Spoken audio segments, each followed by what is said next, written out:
પેલા આપણે ઓલા રાજકોટ બટુકભાઈ હેરમા પાનવાળાને ત્યાં જવાનું છે. કેમ બાપા? એને વાલા આપણે વેણ આપ્યું છે, અને સાધુ જો વેણમાં ખોટો પડે ને તો એને લાંછન લાગે વાલા. આપણે અહીંથી સીધા વ્યા જઈ બટુકભાઈ ત્યાં, અને ત્યાંથી જાવું આપણે બગદાણે. બરોબર ને? હાલો. સીતારામ.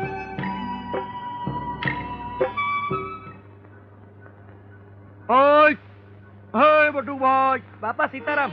સીતારામ સીતારામ વાલા. અરે બાપા, આમ અચાનક મને કેવડાવ્યું હોત તો હું તેડવા આવત.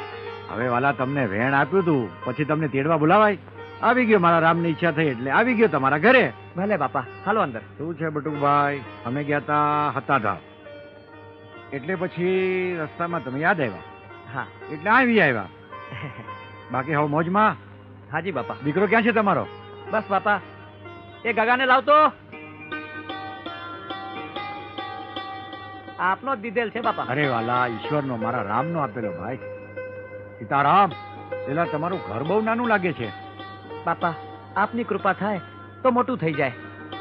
મારી કૃપા હોય વાલા, કૃપા તો મારા રામની. બાપા, હવે આવ્યા છો તો થોડુંક રોકાવ ને. ના વાલા, બટુક, મારી તબિયત બરાબર નથી ભાઈ.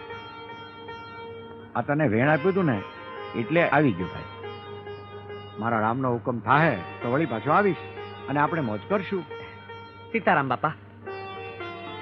સીતારામ. સીતારામ બેટા, સીતારામ. સીતારામ. લ્યો બટુકભાઈ. હા બાપા.